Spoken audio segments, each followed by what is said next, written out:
the karaoke. It's not a foxtrot or a polka. It has a little bit of blue rhythm that sighs. It has a meter that is tricky, a bit of wicky wacky wiki. But when you dance it with a... Hello and welcome to Staff Picks, the podcast for movie nerds by movie nerds. As always, I'm Mario Lanza, and I am your host on our journey through the movies out there that just need a little more love. And my movie today is a favorite of mine. In fact, this is one of the, I've said this before, the 3 movies I used to show all my friends in college. They were required to know these movies before they were allowed to be friends with me. Hate to say it that way, but if you're going to get my movie references, there's 3 movies you have to know, and I've already done the other 2 on Staff Picks, History of the World Part 1, A Fish Called Wanda, and the dirtiest one of them all, the 1977 masterpiece of juvenile filth, The Kentucky Fried Movie. And that's what we'll be talking about today, The Kentucky Fried Movie, an anthology movie, 1977. They used to bill it as the R-rated version of Saturday Night Live. And I think that's even underselling it a little. It's much harder than R-rated. It's straight up porn at a couple of points, which, again, as a kid I loved. But this is a movie that was so notorious when I was a kid because kids were not supposed to see it. And it was like heavily reinforced. Kids just shouldn't see this. So, of course, every kid wanted to see it. And I've loved it for years. It's a little dated now, but I don't care because the funny stuff really is still funny and really holds up. And so we'll be delving into the infamous Kentucky Fried Movie. And my guest today is an old friend of mine. I knew him from way back in the day, Bellevue, Washington, back in the 80s. And we haven't really known each other or stayed in touch over the years, but I'm following up because when I knew I was doing Kentucky Fried Movie, I'm like, I have to get this guy on the podcast. And he's going to laugh when I tell him why. I'm not sure he even realizes why I picked him. But let's see, an old friend of mine. He lives up in the Northwest. He's a very funny guy, musician at times, works for a supply chain. But none of that's important because all I have to point out is he is a Kentucky Fried Movie fan. So welcome to the show, my old friend Jeff Parker. Thank you. I'm very happy to be here. Now, Jeff, you have no idea why I picked you, do you? I don't. Okay. Before I will give you a chance to talk about yourself and introduce yourself, but first I have to say this. So when my brother and I were growing up in Bellevue, we were very sheltered. We were not allowed to watch R-rated movies, nothing dirty, nothing even close to dirty. However, we always had friends at school who were more than happy to share their knowledge of profanity and dirty movies with us. And Jeff Parker, I always remember him because that kid had the filthiest mouth I have ever known of any kid growing up. And my brother was always really high. Jeff is the funniest kid I know. And I believe we probably learned of this movie from you. So somehow it's a correlation in my head. I always think Jeff Parker probably introduced us to the Kentucky Fried Movie. So thank you for that wonderful day when we were about 10. You know, it's likely that I did, in fact, introduce you guys to the Kentucky Fried Movie. I definitely was not brought up as a sheltered kid. My mother was a single parent and a collegiate all-star athlete, and then she went on to coach as well. So I spent a lot of time back and forth between mom's house and the grandparents, and the grandparents, had HBO and were pretty laissez-faire about what my sister and I watched on it. But yeah, this movie, I want to say it ran on HBO in probably 1983, 84 was the first time I saw it as a 7 or 8 year old kid, this movie is obviously super inappropriate for a 7 or 8 year old kid to see. But I can honestly say, like you were saying earlier, it's in my top 3 of movies that kind of shaped my sense of humor growing up, I believe. The first movie being another one on your list, History of the World Part 1. The second being this, and the third being Monty Python's Meaning of Life.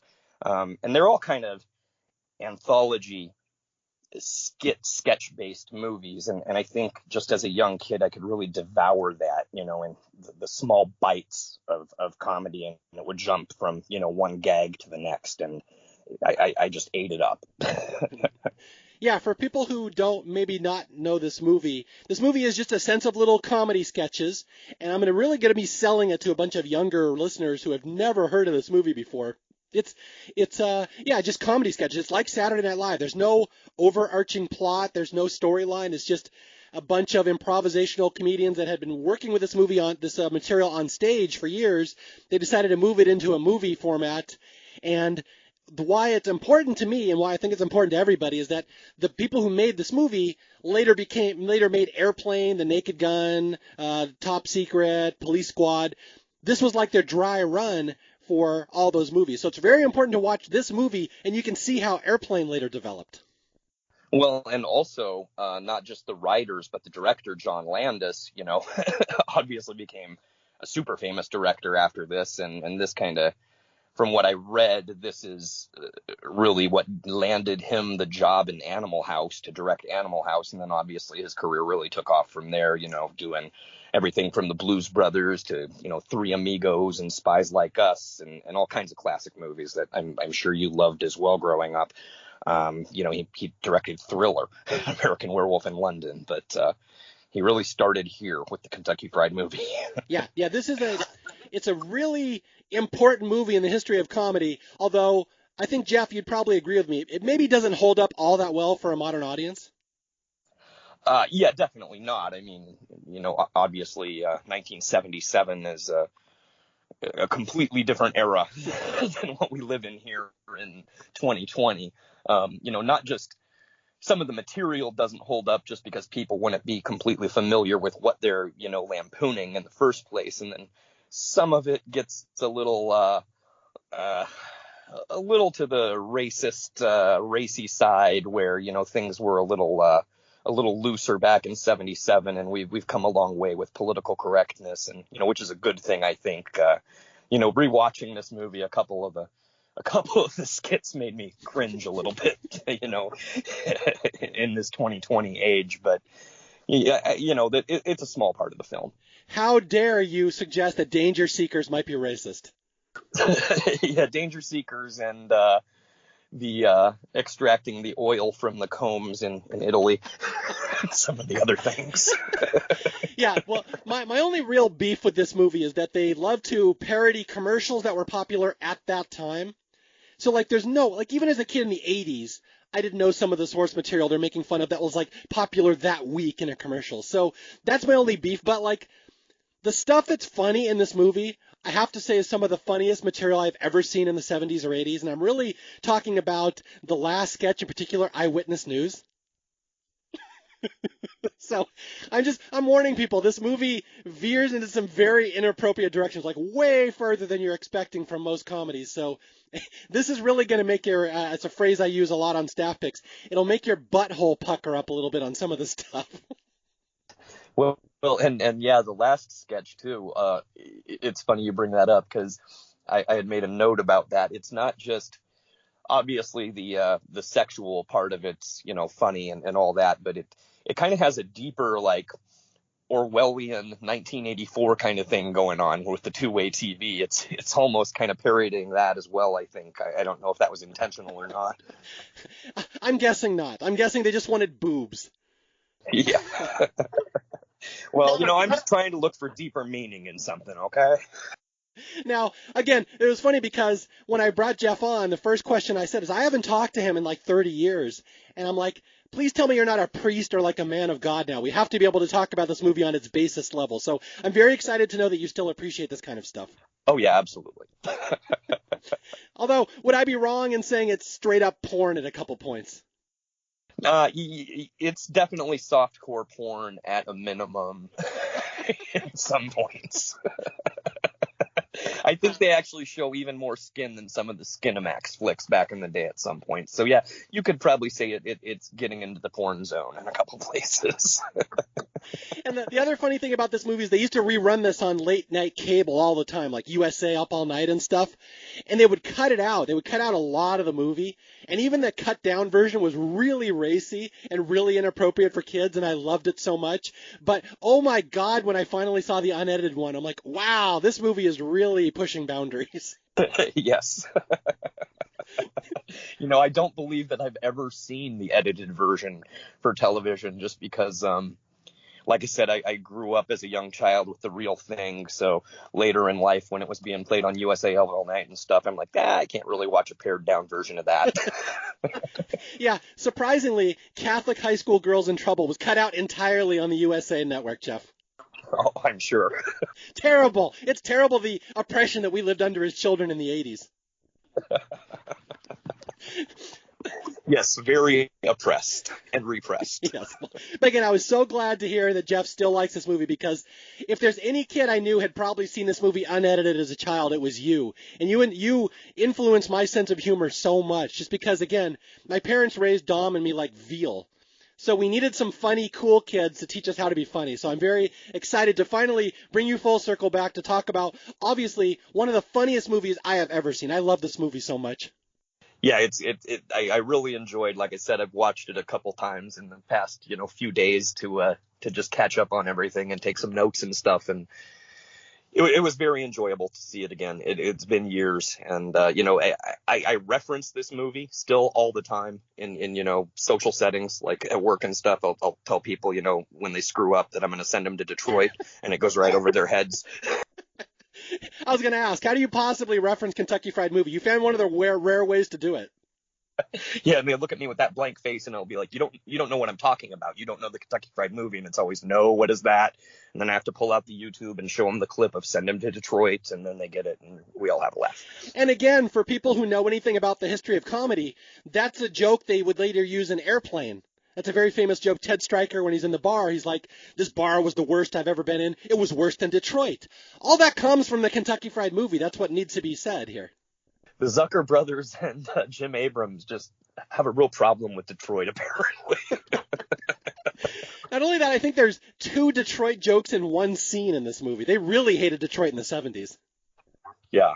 And the other thing that I realized rewatching this, I don't know if you've seen that meme going around that talks about how it shows pictures of all kinds of people sinking in quicksand, and it says, from watching 80s movies, I thought quicksand would be a much bigger problem than it is. For me, from this movie and the Airplane movies, it's the same with Hare Krishnas for me. I just thought Hare Krishnas were everywhere growing up because they were in all the 80s movies I loved, but I don't know that I've ever seen one in real life. Yeah, they do seem to be a little overrepresented in the Zucker movies. Yeah. Okay, now do you know the history of how this movie came about? Because I've been reading up about it on this. I do. I of course, doing some research here, read the Wikipedia page and some other stuff. And yeah, I knew some of it from way back when, but not all of it. I didn't realize that they put out this movie after going through all the studios and getting rejected over and over again and having to, make a 10-minute short and show it. And finally they got their funding. I didn't realize they did this on only a $650,000 budget, and that it made over $7 million at the box office. Okay, why don't you give people a little wrap up then on how this movie came about? Because I think the story behind it is actually kind of fascinating. Yeah, so the Zucker brothers and Jim Abrams had put together a concept for the movie based on an improv troupe that they were in called the Kentucky Fried Theater. So they had all these sketches, and they wanted to make it into a full-length feature movie. So they went around to the studios to try to push it, and the studios, of course, all rejected them, saying, audiences don't want to see sketch comedy like a la Saturday Night Live on the big screen.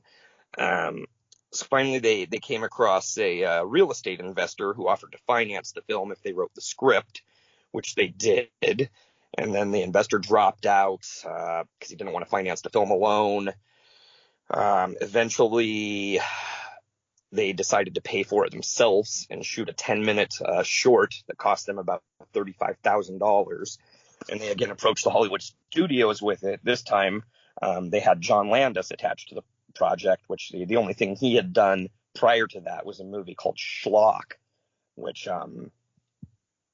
didn't do very well, but years later was seen by Johnny Carson, and Johnny Carson loved it and pushed it and backed it, and it finally got a release.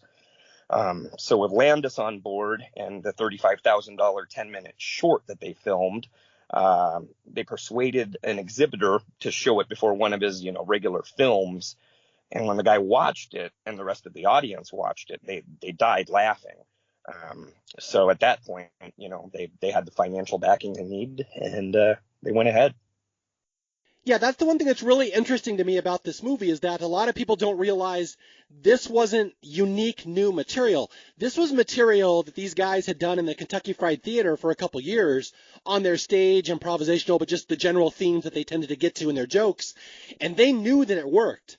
They're like, this is an experimental movie. There's a movie called The Groove Tube that was earlier than this, same type of deal. But this was proven material that worked. They knew they had to get it into a movie, and they eventually were proven correct when it became a big hit, and then it became Airplane later. Again, there's so many things in Kentucky Fried Movie that are like a dry run for Airplane. You can see where Airplane came from.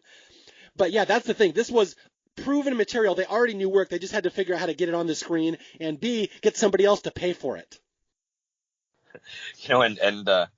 Another thing I looked into, which I have notes here for, the reviews of the movie are some of them are just fantastic. I don't know if you read any of them. No. So Lawrence Van Gelder of the New York Times wrote, quote, "Lots of people will probably like the Kentucky Fried Movie, just as they like Kentucky Fried Chicken and McDonald's hamburgers, but popularity is still no reason for deifying mediocrity."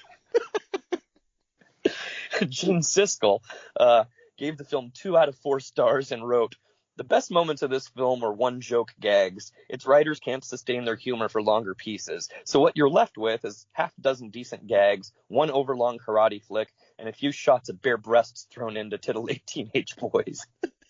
Well, let's point out, those are not shots of bare breasts. These are full-on scenes featuring bare breasts. Yeah, absolutely, with wet balloon sound effects put in. Again, my parents were not interested in letting me see this movie. We were supposed to see Pete's Dragon and the Black Stallion. That was the extent of how dirty our movies could be. This was way beyond that. Yeah. Again, I grew up in a pretty laissez-faire environment when it came to that. Yes. And of course, I was more than happy to share my film knowledge with any other 8, 9, and 10-year-olds that wanted to listen. I'm proud to say, Jeff, this is the highest compliment I can give to a human being. I truly believe my brother and I learned the word butt fucking from you. I wouldn't be surprised. Okay, so in any case, yeah, I was too young to see this movie in the theater. It came out when I was 3 years old. I was not going to see it. But I have a lot of relatives that have seen this movie. They saw it growing up. I remember I have an Uncle Tom. I asked him once. I said, "Hey, Kentucky Fried Movie, did you ever see that?" He's like, "Oh, yeah, I saw that in the theater." He's like, "But trust me, you saw that in the drive-in, and that's not the type of movie where you actually watch the movie, if you get my drift." Yeah. So yeah, a lot of fornication came out of this movie. That's all. That's the gist of his argument to me, and I appreciate that. I wonder if there are any, or how many Kentucky Fried Movie drive-in babies are out there and from our generation. I can't tell you how many kids I know named Big Jim Slade. Okay, we're going to get into this, one of the most infamous comedies ever made. And again, hold on to your butts, as they say in Jurassic Park, because this one is hardcore. You thought the South Park movie was hardcore. This one might top that one. Although, did you hear that David Letterman he auditioned for this movie? Yes, he wanted to be the news desk guy. That would have been so cool if Letterman is all of a sudden in this movie now. Yeah, right. But it's still got Donald Sutherland and George Lazenby, so. Oh, one other piece of trivia I want to mention before we delve into the movie. Did you notice, have you ever looked at the end credits and they're in a totally different order than the movie? Yes, I just noticed that today, actually, as I was rewatching it again this morning. Mm-hmm. It says cast in order of appearance, and then it's completely just jumbled. It's weird. I have no idea what the psychology was, why certain sketches were in certain places in the movie, but apparently there was a lot of thought behind it. And there's one in particular called Fixative, which is in the credits, but is not in the movie. So I always wondered what that was. I didn't notice that. Now when we're done with this, I'm going to go back and I'm going to rewatch just the credits and try to make sense of this. You have to wonder how crappy a sketch was if it got cut from this movie, which was 80 minutes long to begin with. If it got beat out by the car alarm sketch, then it must have been pretty lackluster. Okay, Jeff, so are you ready to delve into the Kentucky Fried Movie sketch by sketch? The popcorn you're eating's been pissed in. Film at 11. Yes. Okay, again, there's no storyline in this movie. It's just a bunch of comedy sketches. I think there's about 20 of them or so, and some of them don't hold up well. This is an argument you'll see a lot. Oh, that type of humor wouldn't be appropriate for modern audiences. My argument to that would be it wasn't appropriate to audiences then either, so it's fine. Yeah, there's something to be said for that argument. That's very true. Okay, so the first sketch is Argon Oil, one of the most forgettable sketches in the movie. Yeah, it's not the movie at its finest. It's funny. It's a funny gag. I think if they would have just kept it to taking the oil out of teenagers' faces and not really moved beyond there, it could have been a 30-second clip in the film and not a 2-minute clip, and you probably wouldn't have lost anything. Okay, well, explain what this clip is to people who may have never seen it before. So this is about an oil company called Argon Oil, and it's a commercial basically touting how they are looking into all sorts of different forms of alternative energy, which is I guess noble, something we're still looking to do today. So it holds up. But the company has decided to delve into trying to extract oil from teenagers' faces. And so it goes across this row of teenagers who all have, acne in one degree or another, and they've got these suction cups attached to their faces, and they're extracting the oil from them. Then it dives into some other ways they're extracting natural gas and oil, i.e., taking combs out of the trash from Italy, which is, again, maybe a little bit racist.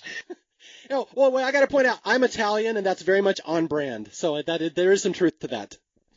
Well, if it doesn't offend you, then I guess we're good. No, I'm good. That gets the Italian seal of approval, extracting oil from Italian people's combs.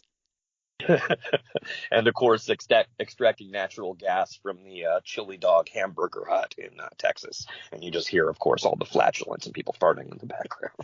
Well, I'm glad you pointed out this is a 2-minute sketch, because that's one thing that really stands out to me when I watch this movie, how short some of these sketches are. Like, you watch Saturday Night Live now, and the sketches are like 7, 10, 12 minutes sometimes. I don't think they're like, there's only the Fistful of Yen is a good 35, 40 minutes. And otherwise you have 21 sketches that make up like 40 minutes. There's nothing that's more than 2 minutes long.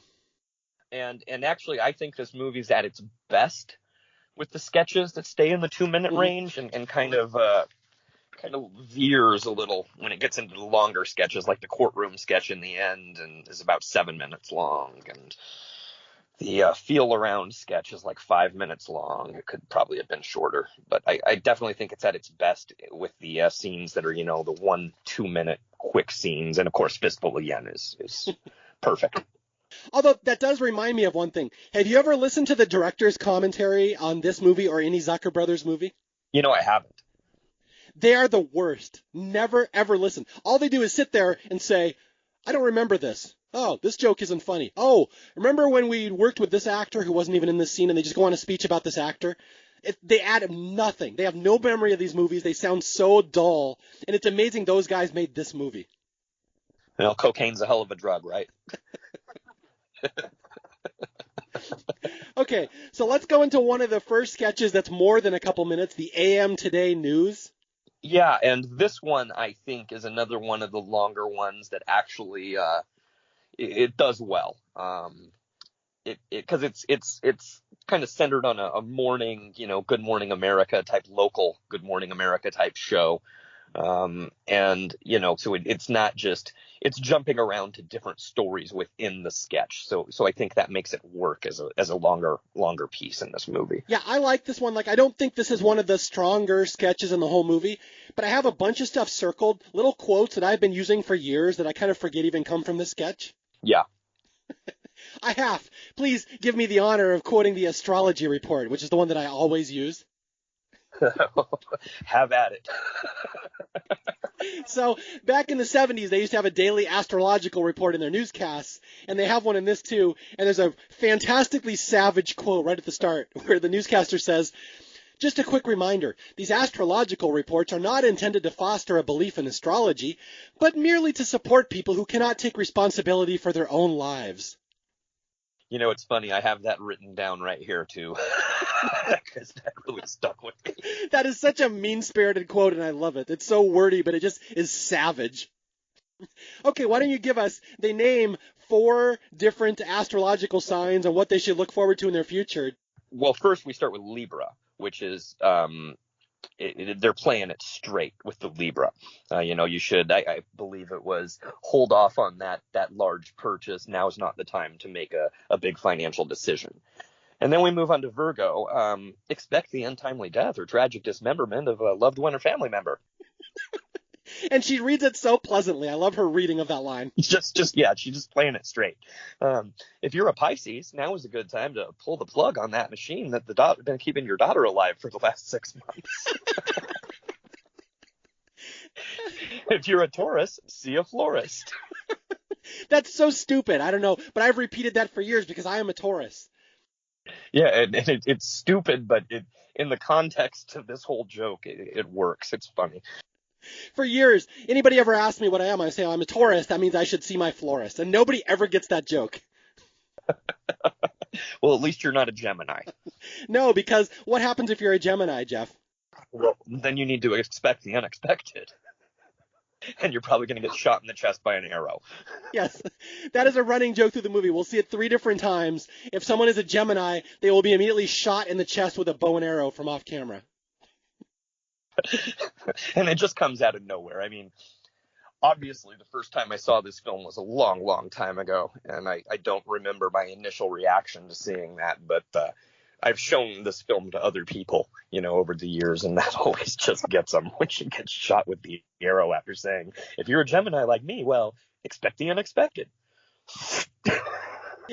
And she has this great face when she gets shot and she keels over.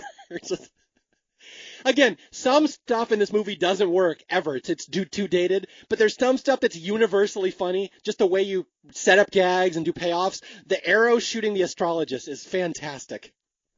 And then the next part of the bit where they do the zoo lady brings out some animals on the show. You've seen it happen 100 times on morning shows all over the place. But she brings out the little endangered gerbil, and they're talking about how delicate it is and how cute. No, I'd like to get one of these for a pet. Well, we really need to keep them in captivity because they're very fragile creatures. So now let's bring out the next animal. And she just tosses the gerbil like nonchalantly over her shoulder, and you just hear it like thud against the wall.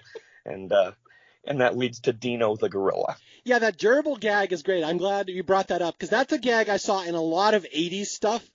That's a classic silly gag where you're talking about a little cute animal, and then they cut away, and when you cut back to the person, they're holding a stuffed animal, and they just throw the cute little animal down to the ground or somewhere. I saw Weird Al do that. I've seen that on sitcoms, but it all started here in the Kentucky Fried Movie. They invented that gag. Yeah, circa 1977, yes. Although, I want to bring up, before we talk about Dino the gorilla, I want to talk about the point-counterpoint.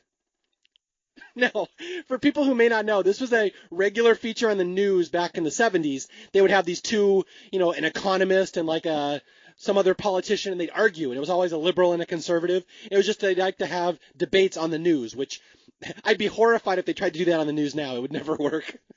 Yeah, it would never work now. And again, in this film, it's not point counterpoint, but it's count, pointer count. Yes. And again, they do this gag in Airplane as well, but they start it here in Kentucky Fried Movie. Important to point out. So this one I forget what they're talking about, but I'll just sum it up that the conservative man says something about how liberals are all bleeding hearts, blah, blah, blah. And then they cut to the liberal woman, who's this older woman. And I love her quote because I've been quoting this again for years. It's amazing how many quotes I get from this movie where she says, "John, you old stick in the mud. I've been listening to that horse shit of yours for months. And you can take that crap and blow it out your ass. And for good measure, sit on this, John." And she holds up her middle finger, which is a very lovely speech from a kindly older woman. It works perfectly. Yeah. And all throughout the newscast, we have this guy, Ron Butler, their man on the street who his earpiece isn't working. Yeah, and so we catch him picking his nose and picking at the crack of his ass. They just keep cutting to him and cutting him away. Although there's a great payoff to that later when we find out that Ron's a Gemini, which means what, Jeff? Expect the unexpected. Well, actually, I think the way he phrases it, being a Gemini, I never know what to expect. And he is immediately taken out by a bow and arrow. So, Ron, how do you think the vote with the teachers' union is going to go? Well, I think that the teachers would like to get back to work, but being a Gemini, I never know what to expect. Thwack. Yes. So again, we're a couple minutes in the movie. We've already insulted Italian people. We've insulted everybody who follows astrology. We have thrown out an old woman saying horse shit during Count Pointer Count. We've angered PETA by tossing an endangered gerbil against a wall. And our popcorn's been pissed in. And don't forget, we've made jokes about people who have children in vegetative states who are going to die. This too, yes. We're doing pretty good for the first, we're not even 8 minutes of runtime into the film yet. Yes, we're nowhere near Danger Seekers yet. Okay, so the newscast sketch ends with the gorilla who has impotence. He gets sexually frustrated and savages the whole set. Whatever, not that big a deal. Well, and it's funny because Dino, the gorilla, is doing just fine until the lady says out loud, "I think he might be impotent." The newscaster's impotent, huh? And then the gorilla just loses his shit, which I think was kind of a running kind of gag in a lot of late 70s, early 80s stuff too, where if you even brought up that someone was impotent, they'd lose their shit. That was a classic trope in sitcoms back then. I believe, yeah, I've seen it in more than one place. I've seen it more than just here. I remember that episode when Mr. Furley went on a rampage in Three's Company because of that. Yeah. I always thought of Mr. Furley to be so virile, but, They all hide secrets, Jeff. They all do. Everyone's got skeletons in the closet. Okay, now we go to the sketch that you've already taken a dig at, the seatbelt guy, which somehow made the final cut of this movie. I mean, 24 seconds of filler. It's an all right gag, but, the guy gets in the car, all the alarms are going off. He puts on the seatbelt, one goes off. And as he's, putting his keys in the ignition, setting off the park brake, all these different bells and alarms stop. And he's got the one final alarm buzzing and buzzing and buzzing, and he can't figure out what it is. And he looks down and zips up his fly. And it's not the finest of the movie. I'm guessing that's one of those bits that probably works well on the stage. Like, this kills for 20 seconds. Yeah, but on the big screen, not so much. On the big screen, it's just a setup for the wonderful next movie in the Kentucky Fried Movie, Catholic High School Girls in Trouble. Brought to you by maybe one of the best producers in the 70s, Samuel L. Bronkowitz. Yes. Now, Jeff, how are we possibly going to talk about Catholic High School Girls in Trouble? Well, I guess, we just got to start from the top. More offensive than Mandingo. Oh, let me point that out. I didn't get that joke until I was much older. Me neither, of course. I didn't get it when I was 8, but... Sadly, this flew over our heads. More erotic than Deep Throat, and it's just a topless lady flossing her teeth in the mirror. Okay, I got to explain this joke to people.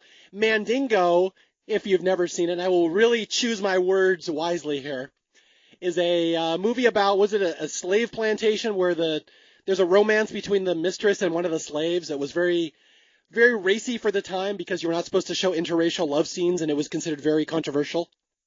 So in this movie, they say Catholic High School Girls is more offensive than Mandingo, and they prove that by showing a post-coital shot of a little white Southern girl who's about 7 sitting next to a slave in bed, and they're both looking satisfied. Yeah. Wow. I guess I missed that one as a kid. Yeah. That joke went over my head as a kid, too. But, rewatching it, I'm like, oh, shit. Yeah. This is where we've been through the first 8 minutes or so of the film when we get to this part. And I think this is where the movie just said, fuck it, hold my beer. Yes. Again, we're not even 10 minutes into the movie. This rivals Uncle Fucka being at the start of the South Park movie. Like, you got to hit the audience hard. Yeah, no, and they do. They hit you hard with Catholic high school girls in trouble.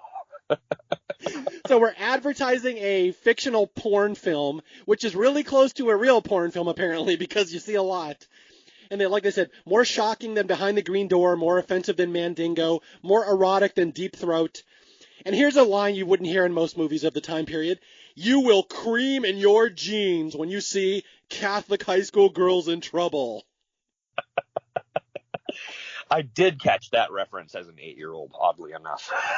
I would hope so, Jeff. I would expected that from you.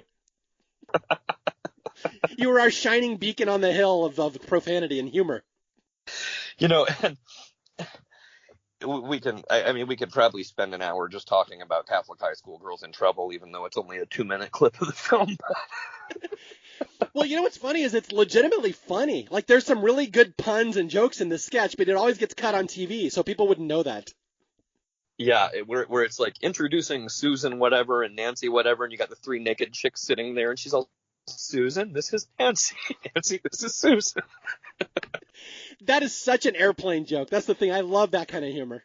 Yeah. The one that I never really got, it doesn't make sense. I mean, it's a pun, obviously, but when the lady says, show me your nuts to Stephen Bishop, and he just starts making all the funny hand signals and voices and shit, I'm like,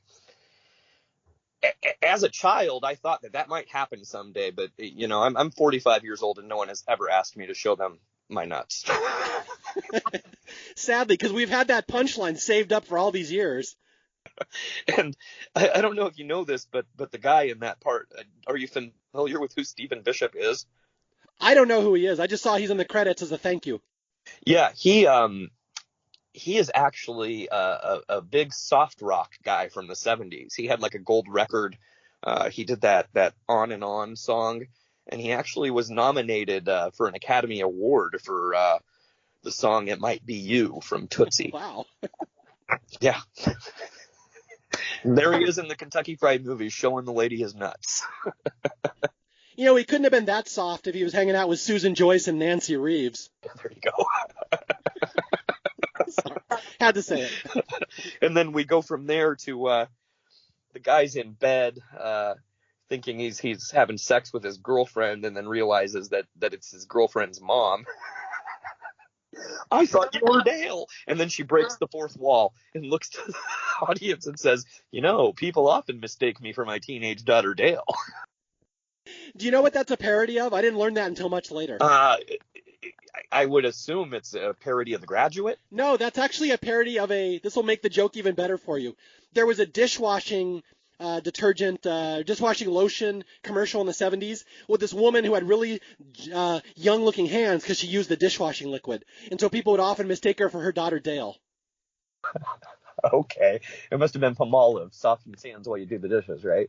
Something like that. But yeah, that's what that's a parody of. So now it's a sex joke where when guys bang her, they think she's her teenage daughter.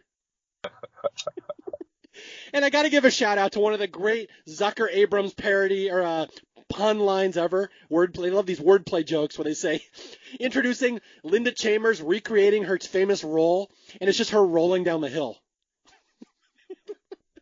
I mean, come on, that's universal humor. That's great. Yeah. And then after that, you get to the really pornographic part of this, which is the shower scene, where the man is massaging the woman's breasts, and it's just got that sound effect going in the background of like wet balloons being rubbed, and then he is taking her from behind, and her tits are smashing up against the shower glass as the voiceover guy is saying, never before has the beauty of the sexual act been so crassly exploited.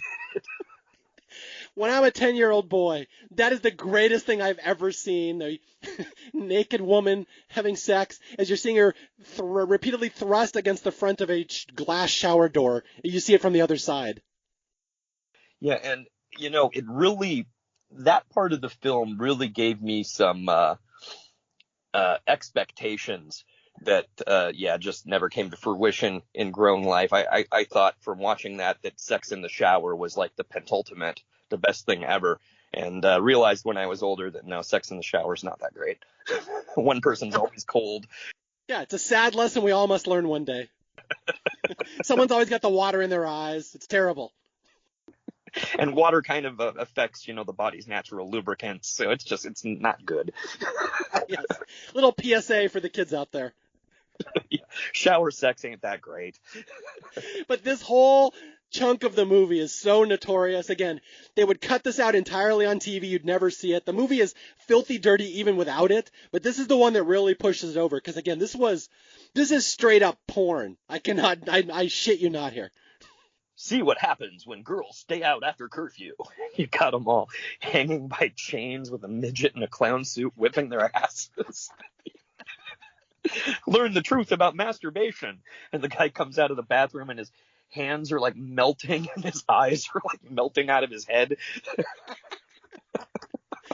This is one hardcore movie. My God. And at the end, they're like, this movie is brutal. And they show a pie hitting a girl in the bare ass. And then they say, it's savage. And then we get another Zucker Brothers inappropriate wordplay, the savage natives from Africa. And then beyond perversion. And now we get a topless girl throwing a cream pie into a horse's ass. I mean, they got it. That's definitely beyond perversion. Yes. And we end with more footage of the bare breasts against the glass shower door for a good 30 seconds as we fade out. Yeah. Yeah, and you know what? This whole, I've got it here in front of me. The runtime of that whole sketch is it's 2 minutes flat. And they pack a lot into that 2 minutes, man. That's got to be one of the most influential 2 minutes in comedy for any young boy who grew up in the 80s or 70s. Yeah, I would have to say so. And what's funny is I don't think that's even in the top 3 funniest parts of this movie, to be honest. No, definitely not. But as a 7 or 8, 9, 10-year-old boy, whenever you saw it for the first time, that was definitely the part of the movie that stuck with you, I think, more than the rest. Yes. I would love to imagine some grandmother taking her 12-year-old to the movie theater and them sitting through that together and just seeing how awkward that would have been. That would be I'd imagine a lot of grandmothers that did that left the theater with their children. I've only ever been on a different topic. I've only ever been to one movie where I saw a mass exit happen. Mm-hmm. And it was, I was living in Chicago at the time, and we were seeing, it was before the major release, so it was like a special viewing one weekend of The Aristocrats before it was released. And I think half the people in the theater thought they were there to see like some Hugh Jackman period piece. And when George Carlin starts talking about, moving the polyp in his asshole so he can hit his diarrhea in the hollow of his wife's throat just right, like half the theater got up and left. Oh my God, that's amazing. I've only seen 2 huge exoduses, but neither were for that reason. In Jurassic Park, the first time I saw it, that movie was marketed to little kids like 3, 4, 5 years old. The amount of screams I heard at that first T-Rex attack and all the parents rushing their kid out of the theater was amazing. That must have been hilarious. And then there's another movie I saw called Very Bad Things with Christian Slater in the 2000s. Yeah, I'm familiar. I swear we started that movie with half the theater full, and by the time it ended, everybody had walked out but my wife and me, and we were cracking up because we loved that movie. I thought it was funny as well. My sister hates it. She and I don't have the same sense of humor. That's terrible. Terrible. You should always follow Jeff. Jeff has the greatest sense of humor. We've known this. Well, I think it's just because she grew up with me. And so, when we were at Grandma's house, we had to take turns watching TV. So I always wanted to watch, History of the World Part 1, Kentucky Fried Movie, things of that nature, or ninja movies or whatever. And she wanted to watch, The Last Unicorn and Dot and the Kangaroo. So terrible. So she got pretty bummed when it was Kentucky Fried Movie time. She's like, I want to watch Dot and the Kangaroo. Two polar opposite movies. Although Dot the Kangaroo has a terrifying section in the middle. I always remember that movie. The Bunyip. How did we get to Dot and the Kangaroo? I don't know. It's terrible. Meanwhile, yeah, young Jeff is running around the house throwing cream pies into his sister's butt. She's like, "Stop it, Jeff." Now that would be more offensive than Mandingo. I'd say maybe equally offensive to Mandingo. Okay. Okay, so we finished that sketch mercifully. We got through that one. Again, just picture poor Gene Siskel watching that and trying to review it. See, and again, getting back to what we had said earlier about some of the sketches, not the strongest that we've seen. The Argon Oil's not super strong. The AM Today has its moments. The New Car, not. This is where the movie really takes off and starts running here, is with Catholic High School Girls in Trouble, I think, to where you're like, okay, we're in store for something here for the next, 70 minutes of runtime. Yes, although it does need to be said once again, this is not the funniest part of the movie. We got stuff coming up that's even better. Okay, so let's get through a couple of long sketches here. The first one is the Rialto Feel Around, which always feels like it goes on forever, but I know it's only like 3 minutes or 4 minutes, right?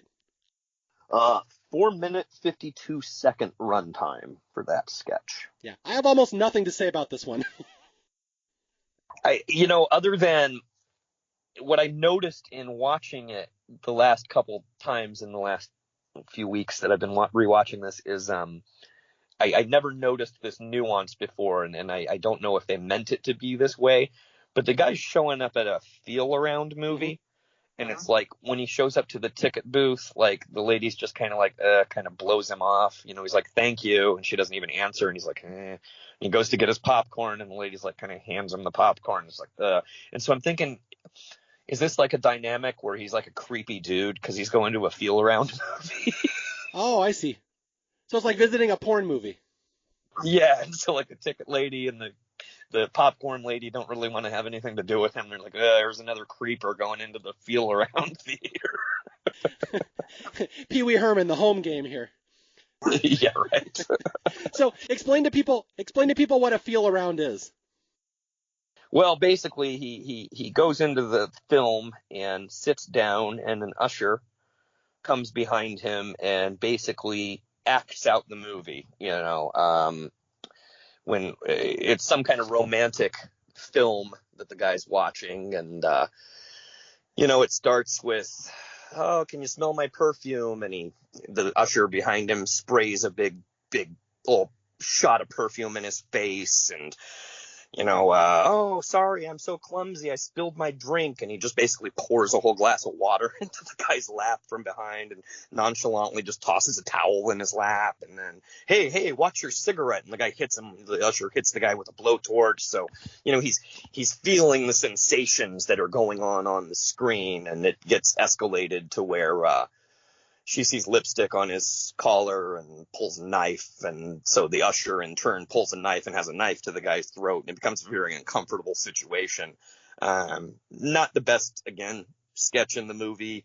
It ends. They're going to get married, whatever. And the theater announcer comes on and says, "We'd like to offer you to stay for a second feature, Deep Throat," which, of course, the guy runs out of the theater screaming at that point while the usher's kind of smiling. It's our second sketch in a row to involve a Deep Throat reference. Yes. For people, okay, I'll have to fill in a little historical background. In the 70s, they had these movie theaters called surround sound, where they'd surround the whole theater with speakers so you'd feel it. And this is basically the takeoff of that if you did basically a porn movie in surround sound where you're being felt up by the usher behind you. And Deep Throat, a very notorious porn film, had come out right before this, a couple of years. So that's the punchline. The next movie is going to be Deep Throat, where the usher is going to be going down on you, and the terrified patron runs out. Even though, ostensibly, that's why you go into a feel around in the first place, right? Is the usher going to be going down on you, or... The complicated theological questions that arise out of Kentucky Fried Movie. Either way, this guy wanted no part of it. Yes. So again, I always zone out during that sketch. I don't think it's that strong. And the next one is kind of forgettable too, the Nitex PM. Yeah, that's definitely, the next two are pretty forgettable, actually. The Nitex PM, it's just a guy sleeping in bed. He's so zonked out because he took some PM cold medicine the night before, and his wife's hitting him over the head and shit, and he won't wake up. And it runs for about 35 seconds, and that's it. And that's actually one of the Zucker brothers who's playing the part of the guy in bed. Yeah, that's, I think, Jerry Zucker, and he's in like 5 different sketches in this movie. You'll pick him out if you look for him. Yeah. Yeah, Night PM, just a cold medicine that basically puts you into a coma. It works so well. It's a very simple sketch. But the next one, High Adventure, another one that's got some moments, but it's not especially all that memorable. Well, it's a 3-minute running, visual gag. It's a Jacques Cousteau type guy on a Dick Cavett type talk show. And the boom mic operators just getting crazy with the boom and putting it in their faces, and it's not strong. Yeah, this is just silly sight gags of 2 guys having a conversation with a boom mic, and the boom mic will repeatedly hit them in the face back and forth. And again, it's a silly little gag, but it goes on for a while. But then the boom mic starts doing other crazy stuff, like shaving one of them. It restarts their heart. It drinks water out of a glass. Although there's one quote here that I always loved as a kid, where this guy's an adventurer, and they're interviewing him, and they're like, tell us about your life. And he's like, I live the unknown, I am the unknown. And the host is like, oh, where are you living now? And he says, that is unknown, I don't know. Yeah, that's the high point of the whole sketch, and it happens in the first, 10 seconds out of 3 minutes. Okay, so next we got Bill Bixby for Sanhedrin, the headache medicine, which is only memorable for the fact that Bill Bixby is in it, who was a huge TV star at the time, and I have no idea how they got him to be in this stupid movie. Even though it's only a 40-second clip, and I think this would be another completely forgettable clip, if not for the fact that it's Bill Bixby. Yeah, for people who may not have grown up in the era, Bill Bixby was in the show The Incredible Hulk. He played Dr. David Banner, and he was in a show before that called The Courtship of Eddie's Father. Very well respected and acclaimed actor. I have no idea why he's in this, but I do have to say, when you'd see this movie in the video store, they'd always say starring, and Bill Bixby would always be number 1 in the starring credits. Yeah, even though he's in basically a throwaway filler, 40-second clip of the movie. Nothing happens, but he's the star. I think they had Donald Sutherland listed pretty high on that too, though. Yes. All right, we'll get to him in a second. Let's go to the next sketch, which is one of my personal favorites, and this might be in my 5 favorite sketches in this movie, the lingering odors sketch, which is like 45 seconds long. This one is another one that's a standout sketch here for me for the whole film. This is one of the funnier skits, even though it's very short. Just because, again, it's a parody on the commercials we saw back then. I was having the girls over for bridge, and I just was so worried about lingering odors. Yeah, this was a very prominent commercial trope back in the 70s. People have to get that. They were always hawking air fresheners and stuff because of lingering odors. That was like this catchphrase, lingering odors. So this whole sketch is about what lingering odors might be lasting in a woman's house after a dinner party. Yeah, and so the first guest comes in and makes the wincing face, crinkles her nose. Fish for dinner last night, huh? And then the next lady, Al still smoking those cigars? And finally we get the final guest who comes in and just goes, Christ, did a cow shit in here? That is wonderful comedy. That is so representative of how I grew up learning comedy. The Christ, did a cow shit in here question. And that's another one of the clips of this film that when I come across people and I make reference to it and they're not familiar, I show them the YouTube clip of lingering odors because it's quick and it's easy to get a handle on, kind of what this movie's about. And it's not too offensive. It's just offensive enough. It doesn't cross the line like some of the other ones. You could show that one to your grandma. Yeah, absolutely. Grandma would laugh her ass off. All right, so here we go into one of the longer sketches of the movie. One of the standouts for me, the sex record. I love this one so much, but I have to say, Jeff, this sketch was entirely cut out on cable. They would never show this on USA.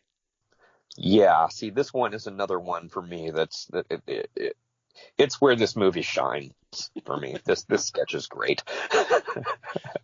Okay, Jeff, paint a picture for our listeners. What is the sex record about? Well, you've got a young couple, And, it looks like they're winding down from dinner, finishing their glasses of wine, and, the little winks and nods go on. So they're obviously ready to get down and get busy. And so the man gets up and pulls out a record, The Wonderful World of Sex, and shows it to his partner, and she winks, and they're ready to go. So he puts this record on, and basically a narrator comes on and is walking them through, foreplay and how to get it on together. And that's kind of where we start. And yes, for a young man growing up in the 80s, this is a very formative sketch because it walks you through how sex will go one day. So it's very important to follow the record along. And it will bring you, quote unquote, a new exciting level of sexual fulfillment. Once again, this is not Dot and the Kangaroo at this point. No.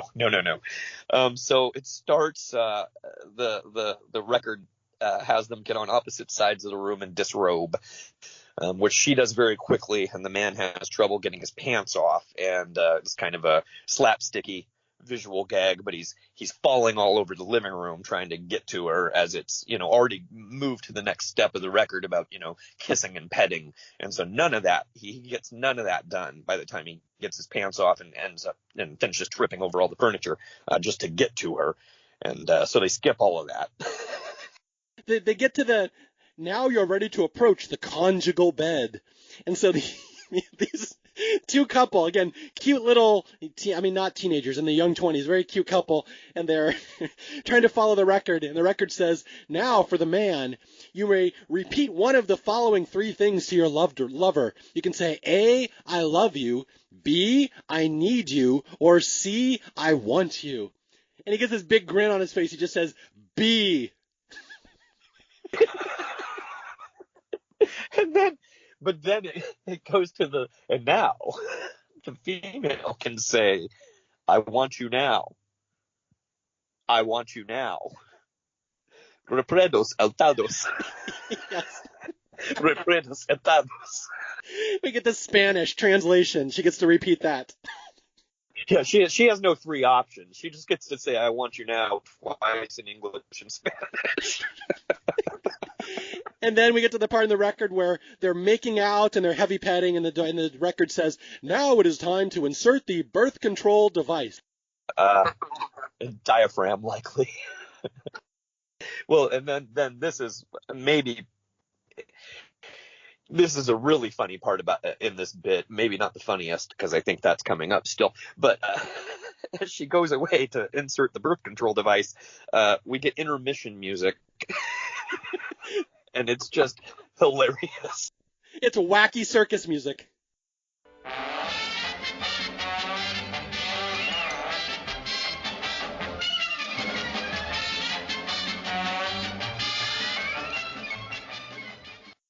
Yeah, circus cartoony music, and it stops.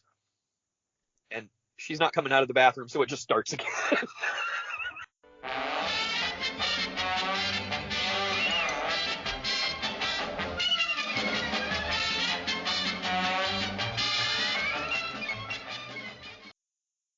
So she goes to insert her birth control device, and then she comes out, and now they start petting, and the record is walking them through the steps of heavy petting and stroking and nuzzling.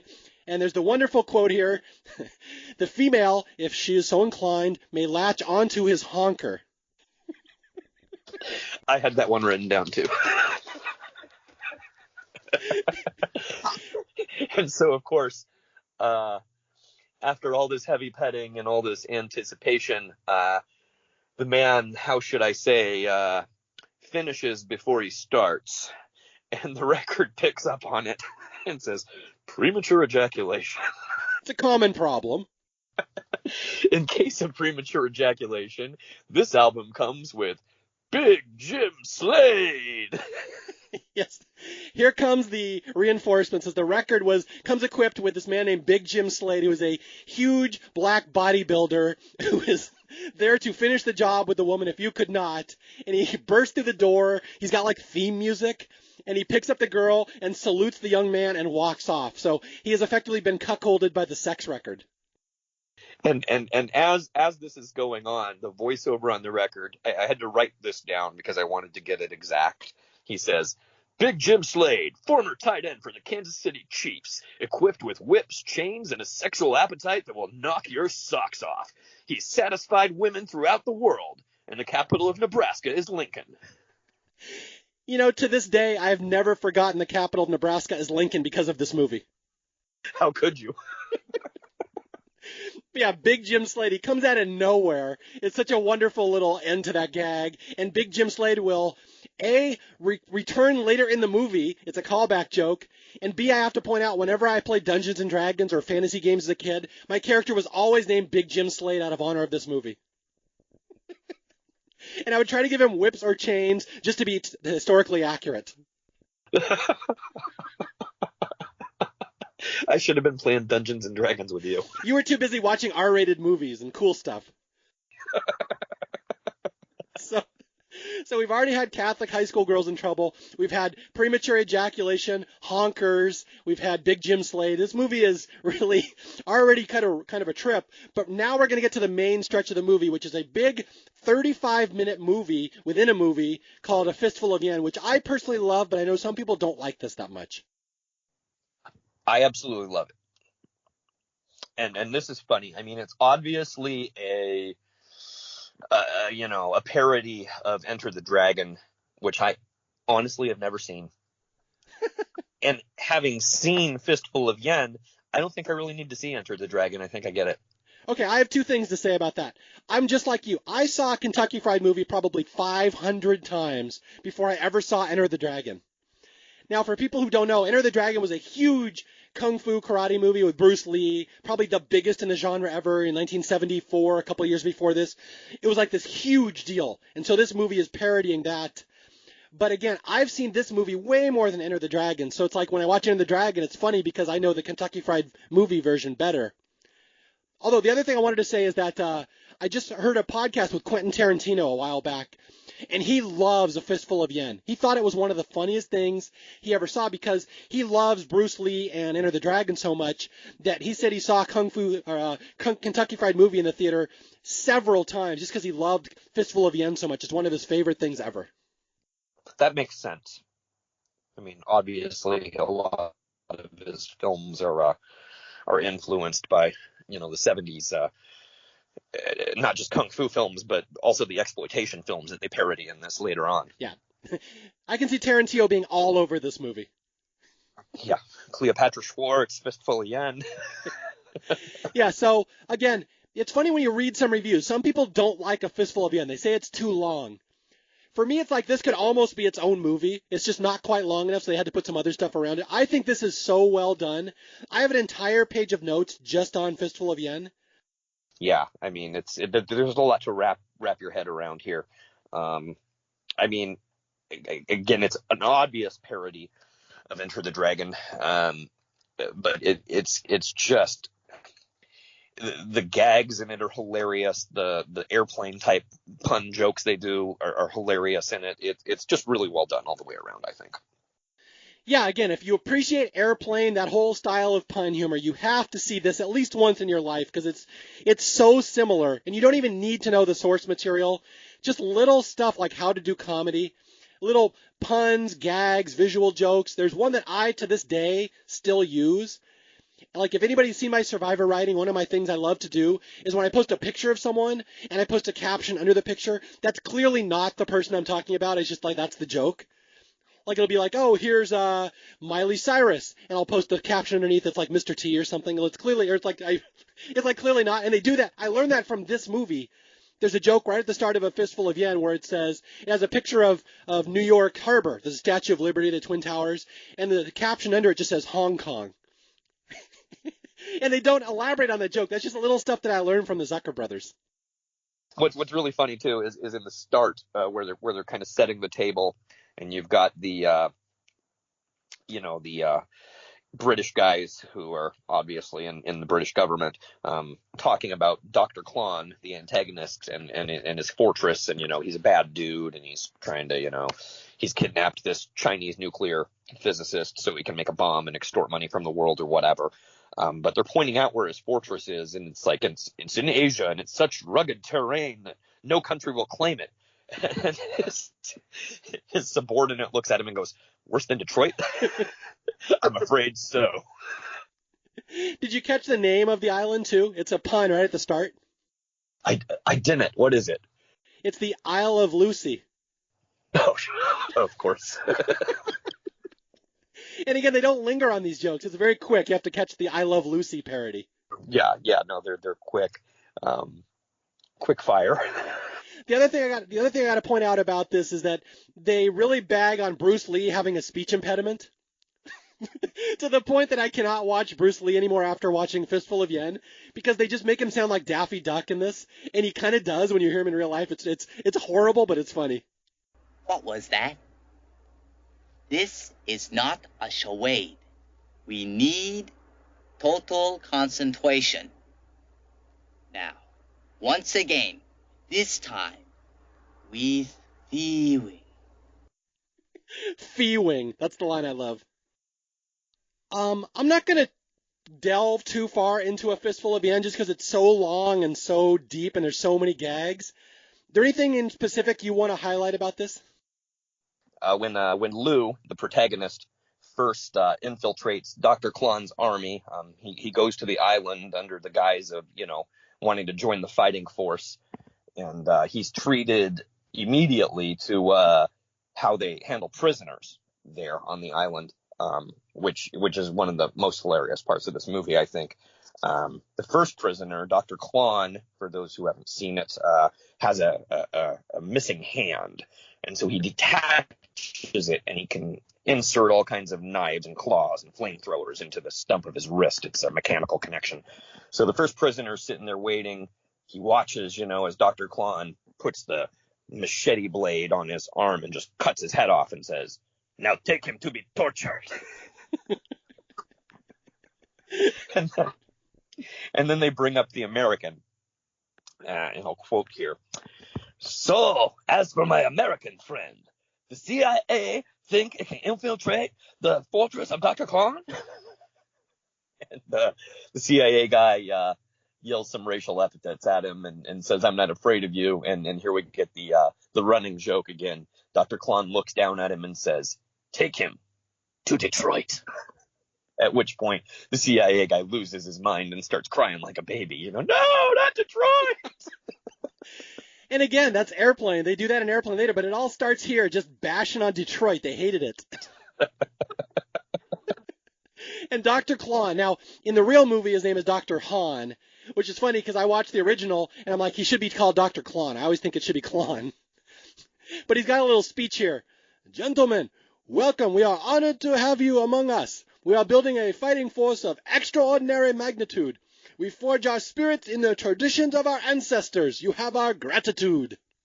And that's kind of a running joke that goes on throughout too. Like it shows him, post-coital in bed with his assistant lady, and he looks over and goes, "You have my gratitude."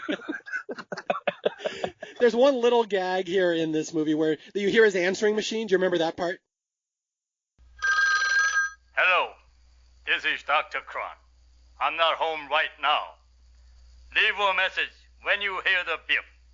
You have our gratitude."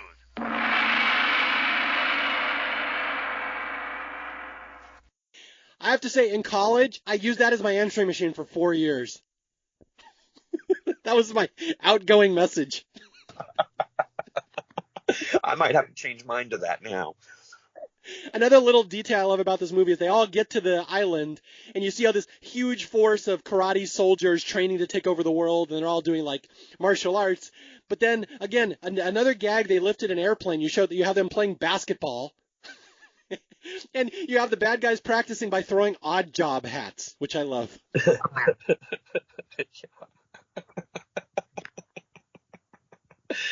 Oh yeah. I guess another part in this sketch that was hilarious was when he's actually decided to, break out of his room and infiltrate the fortress and go after the detonator.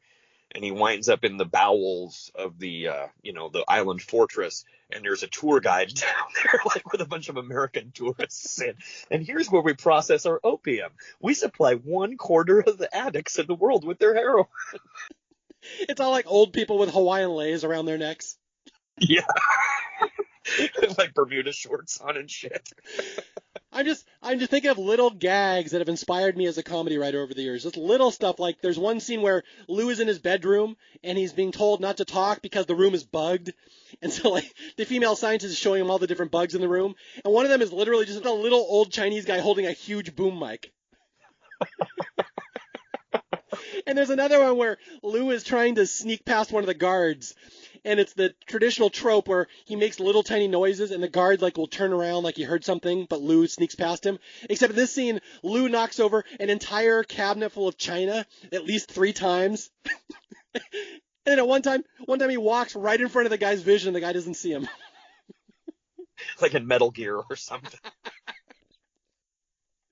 It's so great. I love so many things, so many little details in this. Well, I guess if we don't want to linger on this sketch too long, you get to the end and the end fight, and that's where we become the Wizard of Oz. Yeah, okay. Well, there's 2 other things I gotta mention, Beef. I'm trying to skip over most of this because it's long, but sight gags. I have to point out little sight gags that other people may not have loved as much as me. There's a scene where Lou is fighting a guy with nunchucks. And Lou knocks the guy, like the guy's doing all the little motion with nunchucks, like flinging his hands all over the place. And when Lou knocks the nunchucks out of his hands, the guy keeps punching as if he's holding nunchucks. It's the weirdest little visual. Yeah, and it just looks so awkward. Another gag is when he's fighting Dr. Klon, and Dr. Klon has the claw, and he hits him with it a couple times, and you see the blood marks like from Bruce Lee. And then he misses and hits the wall, and the wall actually starts bleeding too. Now, here's something, since you knew my brother, Dominic. Dom and I used to do this all the time. The alarm guy. I will explain this in the movie, like in any kung fu thriller, when the good guy infiltrates the base, there's an alarm that goes off at a certain point. It just starts beeping. Everyone knows there's an intruder. In A Fistful of Yen, they just have this old Chinese guy holding a megaphone, and he's got a little siren or a little red blinker on top of his head, and he just says, ah, ah, ah, ah, ah. My brother and I used to imitate that all the time when we were kids.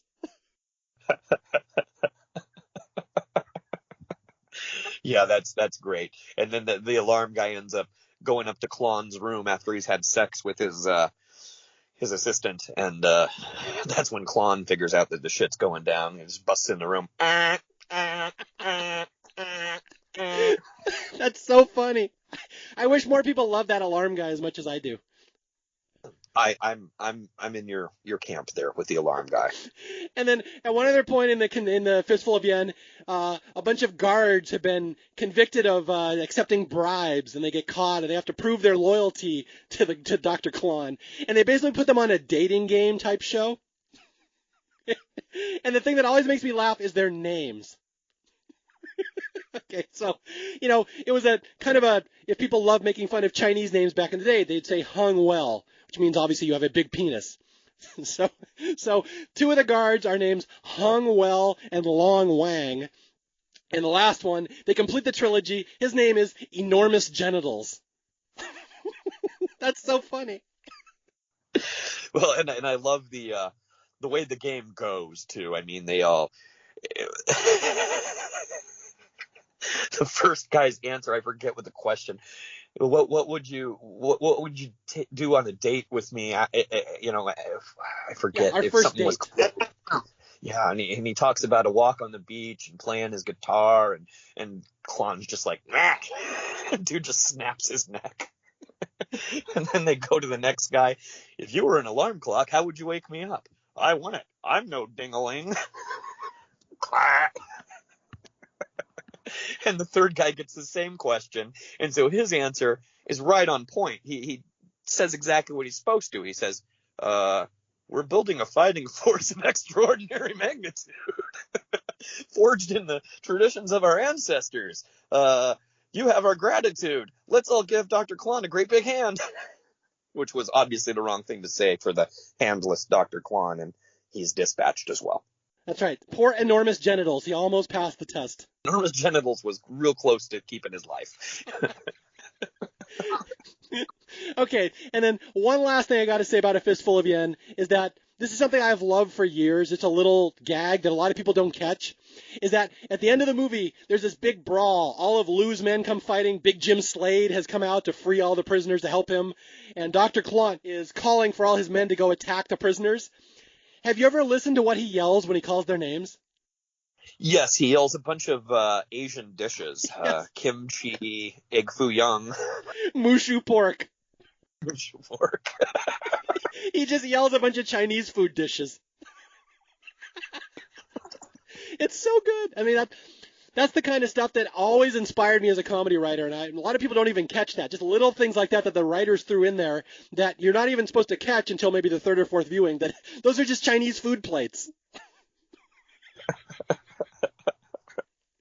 God bless you, Zucker Brothers and Jim Abrams.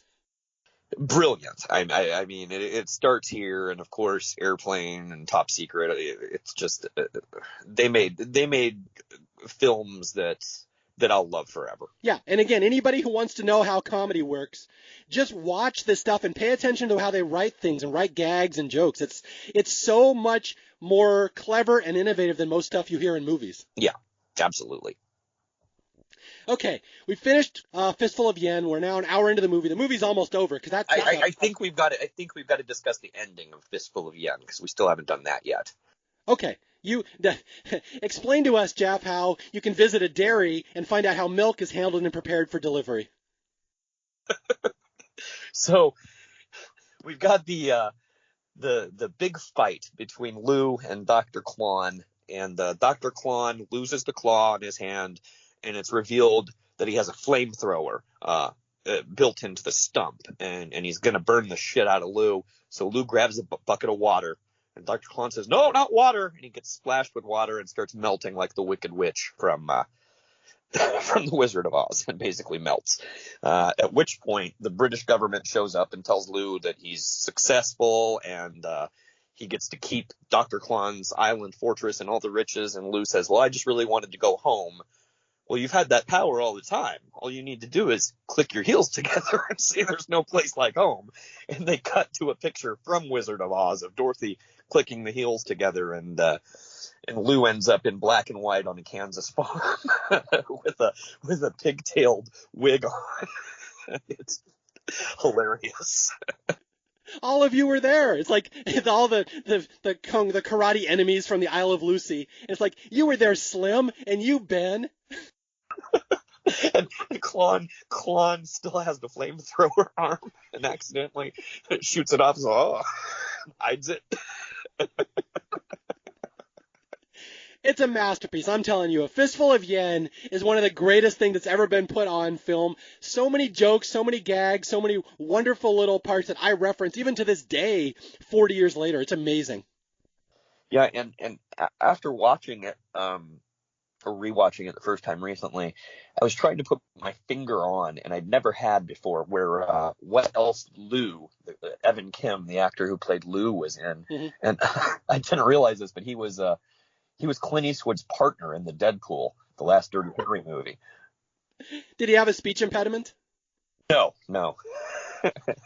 No, but there was the one scene where they were they were interrogating some Korean people who had witnessed a crime, and then they do that old gag that's been in a lot of movies where, well, what are they saying? I don't know. They're Korean. I'm Japanese.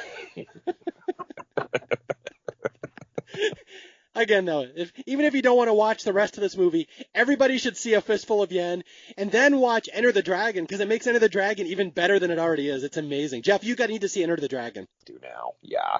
And I would say after Fistful of Yen, the movie here, we get some more sketches that are kind of throwaway, some longer ones, but there's still some good left here.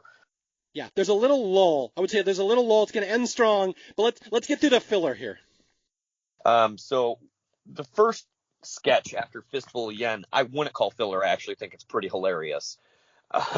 It's the Willer beer commercial, and you got a bunch of Hare Krishnas hanging out on the sidewalk, and the voiceover guy comes out and says, "You've just sold your last box of incest. You've pestered over 60 pedestrians and handed out your last leaflet. It's time to kick off your sandals and grab yourself a willer." And all the Hare Krishnas go to the bar, and they're grabbing beers and having a good time and slapping ladies on the ass and grabbing handfuls of ass. And then the voiceover guy goes, "You're only going to be reincarnated 6 or 7 times." That's a great line. I circled that. Yeah, so the Wilder beer, I think that's a solid 58-second bit in this movie. Yeah, I have to point out, though, for our younger listeners, this is a parody of Miller beer that they had at the time. This is exactly what Miller beer commercials looked like. It was businessmen going in and slapping or not slapping, but flirting with waitresses right after work. So that's where Miller becomes Willer. You wouldn't know that if you didn't grow up in the 70s, though. And now we get to the ballsy one, which I always thought this was funny as a kid. There's a board game, which is basically you kill JFK and you try to get away with it, called Scot Free. I love to think about the fact that this movie came out 13 years after the JFK assassination, which was way too soon to be joking about this stuff, I bet. Well, and also the parody of it pretty much goes down exactly every conspiracy theory about the assassination. I mean, first it's like, yeah, you rolled, you land on the square, you found yourself a patsy. Draw a card. You got Jack Ruby to kill the patsy. Dead men can't talk. I love the little visual gag that one of the game pieces is JFK's actual casket with the American flag draped over it. Yes. Terrible taste. And then there's the Life magazine got a hold of these pictures, so you bought Life magazine and released them out of sequence. Now we need to spin the wheel of public opinion. Yeah. This one's fun. I didn't appreciate this one as much as when I was a kid, but I watch it now. I'm like, that one is ballsy. Yeah, absolutely. Like, this one is one that didn't resonate with me as a kid, but resonates with me so much more now. I love the parents who play that board game. They're great actors. Their facial reactions when they're losing scot-free, they're awesome. And it's funny because as I was watching the credits, that was a real family. Like, at least the kids and the dad all had the same last name, the actors that played them. So it's a nice, wholesome family movie. Hey, our family was in this movie together. We all filmed this scene. Let's go to the theater and watch the Kentucky Fried Movie. Oh, my God, it's Catholic high school girls in trouble. Yeah, too bad you're scene 16. You're going to have to get through Catholic high school girls in trouble before we get to your part. See, as a comedian, that's the kind of stuff I live for. Little scenarios like that. That's hilarious. Yeah, great. Okay, next up we have That's Armageddon, which is one of those segments I always fast forward through because it goes on forever. I hate this one. It's boring. I get it. There was a lot of disaster movies in the time, and it's kind of parodying those. It's not a big trope anymore. I think a lot of people watching it now who would never see this movie would definitely call this weak. Terrible. I thought it was terrible as a kid. It's boring. Yeah. I mean, and how they got Donald Sutherland this, just as the clumsy waiter who drops the cake. I mean, that's the highlight of this 2 minutes and 17 seconds of meh. All right, that's okay. We got good stuff coming up. Next up, we have Henry Gibson, very famous actor from Laugh-In at the time. Well, yet another big name they somehow got into this movie, where he's hosting a fundraiser. It's the United Appeal for the Dead for families where a child has died, but the parents still want to hang out with the child's corpse. This one is in somewhat poor taste. But this one's good. This is one that I still laughed at, where he's talking about the symptoms of death. 1, rigor mortis. 2, a rotting smell. 3, occasional drowsiness. And they go to the family, and they've got like the rotting kid on the couch, and it's like, absence of life from Johnny's body doesn't mean an absence from our family. And they have the montage of him doing all the family shit, but he's just a rotting corpse. At the one point, they're having the pool party, and he's just floating face down in the middle of the pool next to, like, the pool toys. Yeah, this is definitely one of the most underrated sketches in this movie, because I always forget it's in here. And you have Henry Gibson with his deadpan, despite all of our efforts, death continues to be our nation's #1 killer. And the mom, yeah. Johnny left us 3 years ago, but just because he has a handicap, he can still be a useful member of the family as he falls face first into the mashed potatoes at Thanksgiving. Yeah. And you know what? The makeup, really, that they did for him was really, really good. The little dead boy. Yeah, that was quality makeup work for this film, I think. Yeah, this one's great. This one never gets talked about enough because it gets overshadowed. This one's really funny, and it's like universal humor. This would hold up anywhere. It's amazing. Yeah, well, it's universal. It's not dated. I mean, it's still obviously death is still, I think, the #1 killer in the world. So it continues to be a problem. People can relate. Yes. Terribly offensive, but so well done. Yeah, one of my favorites. Another one, like you said, I as well had kind of forgotten about this sketch until I rewatched the movie, and I'm like, oh shit, that one was funny. Okay, so now we go to the courtroom sketch, which, before we delve into this, I have to say two things. This one is like dead on a dry run for Airplane. It's the exact type of jokes they use in Airplane. They even reuse some of them later in Airplane. But it goes on forever. And this is one they would always cut out on cable too, I think, just for time reasons. So I didn't see this one until many years later. I think probably for time reasons, and also when he whips out the big dildo and says, "Are you familiar with the penal code?" Yeah, perhaps. The whole second half of the sketch, he's really got that dildo in his hand and is waving it around and shit. So that's probably part of the reason why they took it off the TV. Yeah, but this sketch alone, it's just puns and sight gags and just taking legal terms and doing little pun humor about every single one of them. I don't want to delve into them, but I'd like to listen to a tape, and he pulls out a roll of masking tape and starts unrolling it, so you listen to it. Can I have a moment to examine my briefs? Of course. And so he just pulls his trousers out, and yeah, they're fine. The one that I always laugh at, and again, it's too bad this sketch isn't that well known, because there's a couple really good gags in here. The hyenas one. That is such a Zucker Brothers joke where nobody in the courtroom can agree on how to pronounce heinous or hyenas or hyenas. And so they look it up and they learn that it's actually pronounced hyenas. And the definition is any of a family of carnivorous beasts of Africa and Asia. Yeah. That's pretty good. I think they said cowardly scavenger beasts or something. And then for some reason, Tony Dow is reprising Wally Cleaver, and one of the Zucker brothers is playing Beaver. So for some reason, Wally and Beaver are in this, which I just never understood, really. Again, it's a weird sketch.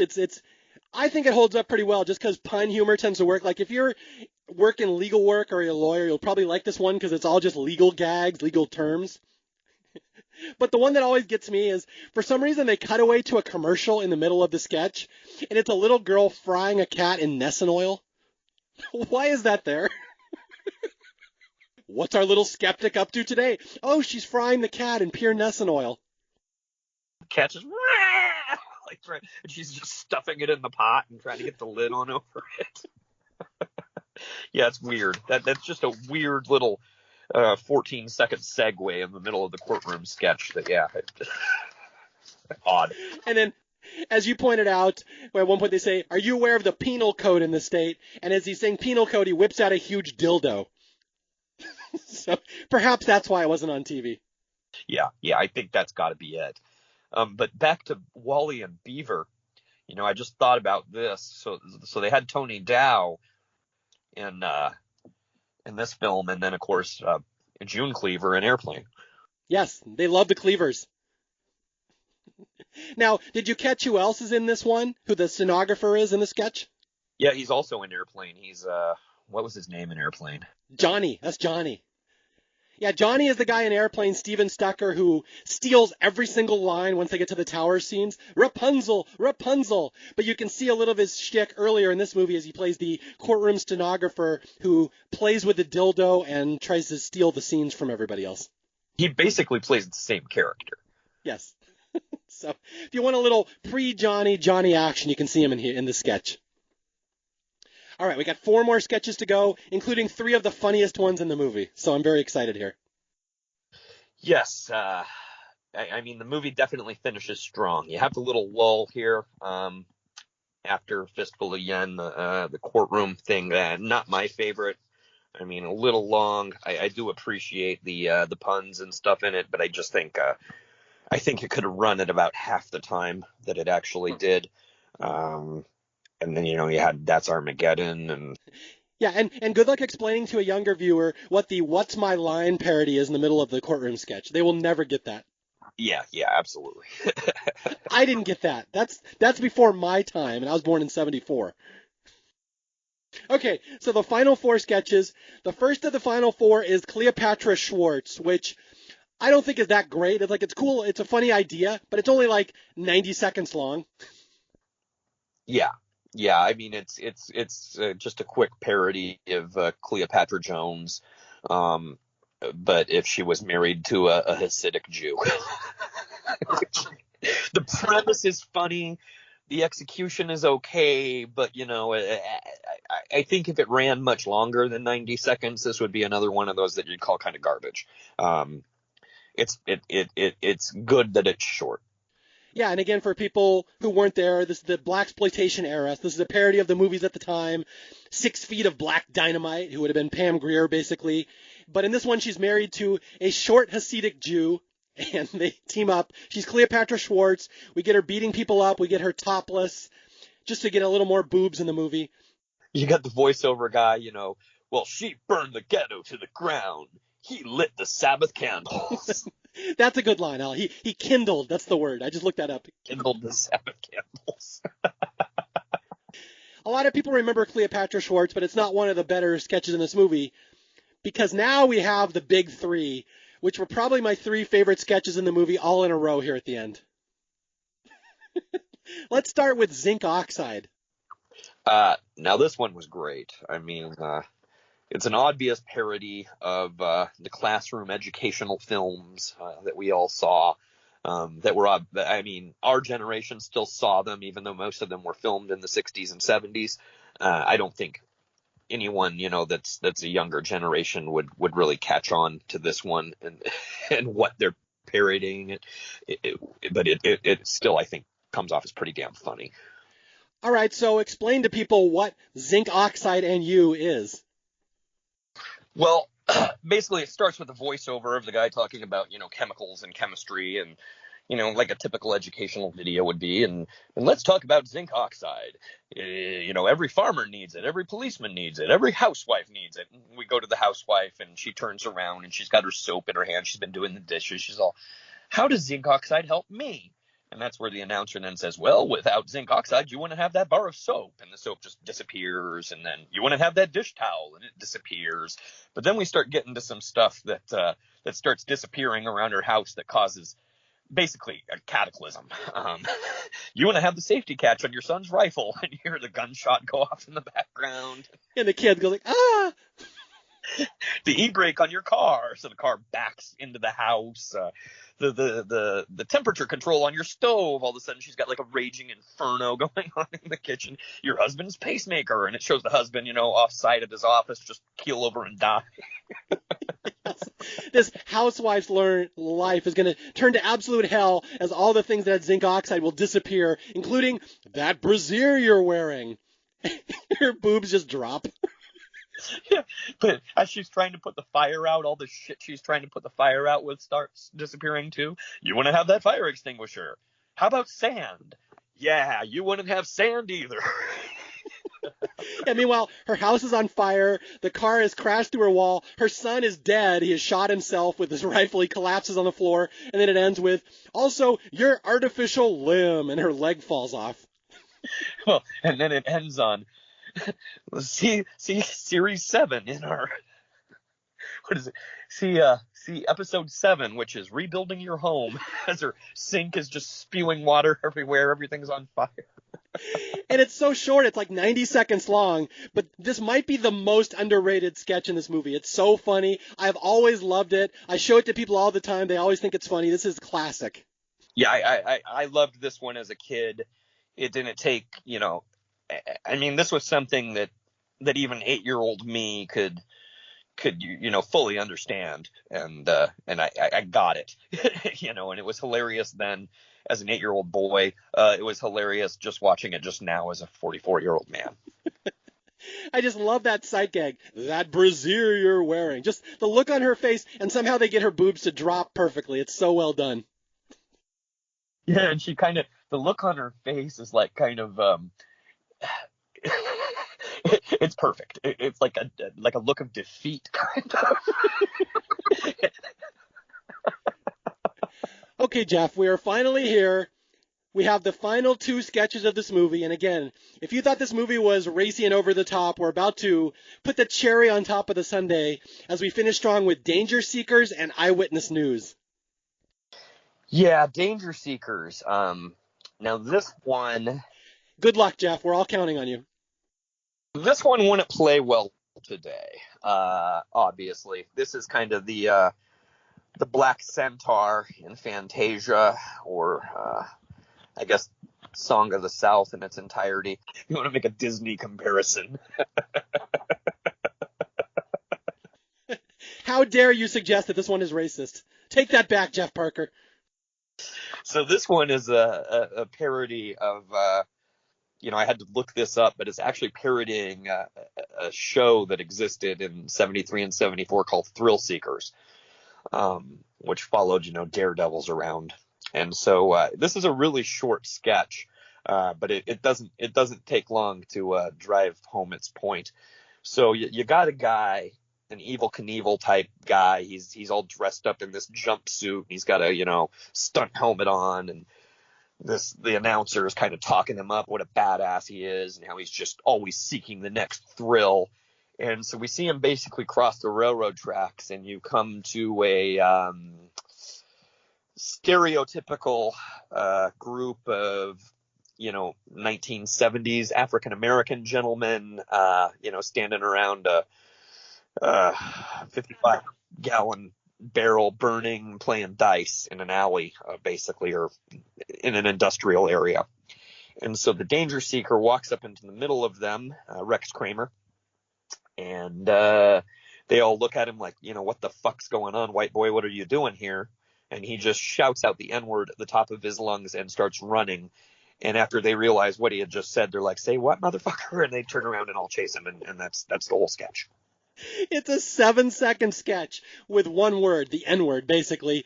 But the way it's pulled off almost is impossible not to make you laugh. Just Danger Seekers. He seeks danger. He just walks up, shouts the N-word, runs away, and it ends with all the black guys chasing him, theoretically are going to murder him now because he just did that. And that's the whole sketch.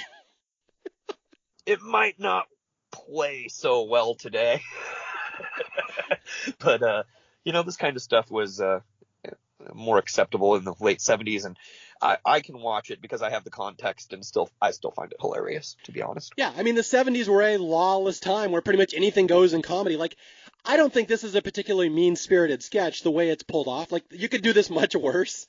It's obvious that the African-American gentlemen are the alphas in this sketch, and that they can and likely are going to completely dismember Rex Kramer, Danger Seeker, as soon as they catch up to him. And that's why the joke works, because it cuts off before you see the ending where you know what's going to happen. But yeah, I love the sketch, but this is one you could never quote. You could never play this on like MP3 or WAV files. It's just one of those, everyone remembers it. Oh yeah, that one at the end of Kentucky Fried Movie. Don't quote that one. Yeah, when I'm showing people YouTube clips that haven't seen this movie, just to get them familiar with some of the jokes, this is one I avoid. Now why? Why would you possibly do that? Well, you just never know what's going to get someone's bees in someone's bonnet these days, and this one's one that I just don't touch.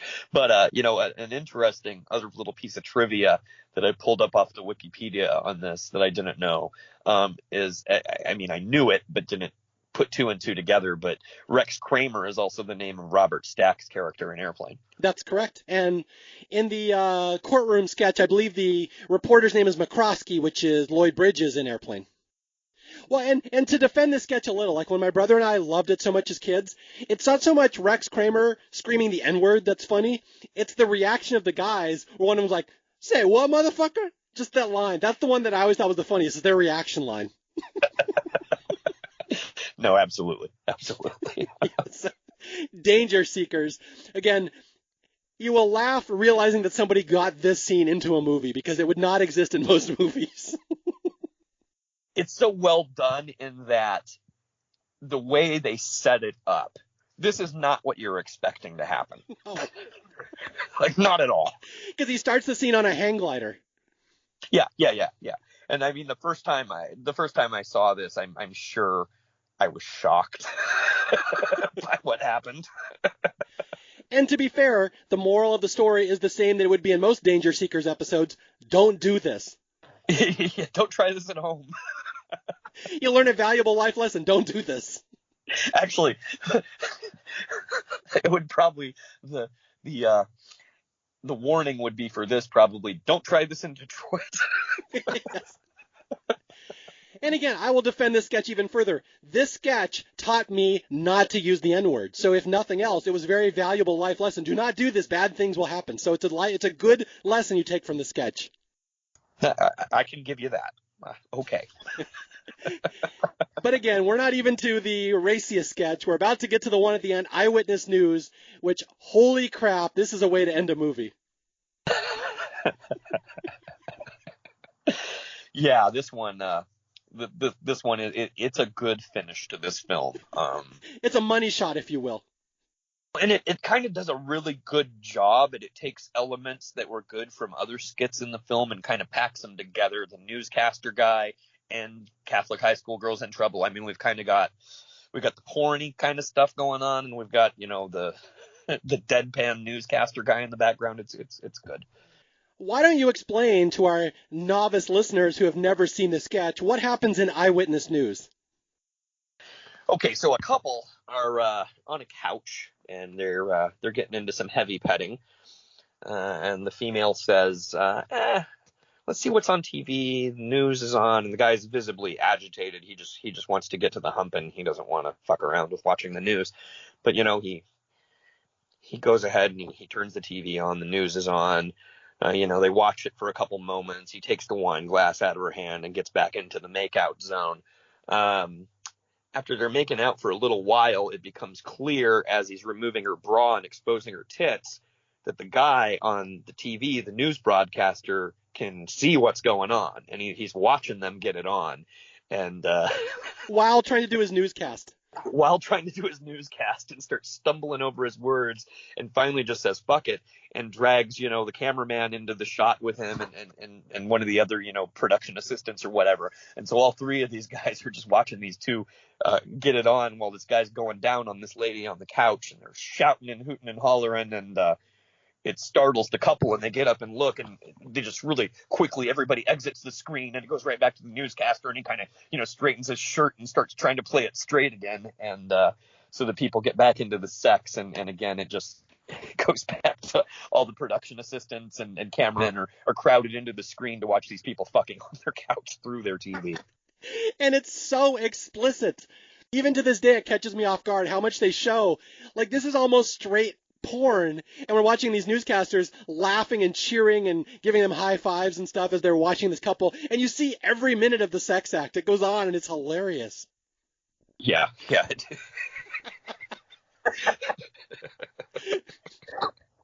Yeah, and once she gets on top of him and starts going to town, that's when the guys in the TV are just losing their minds.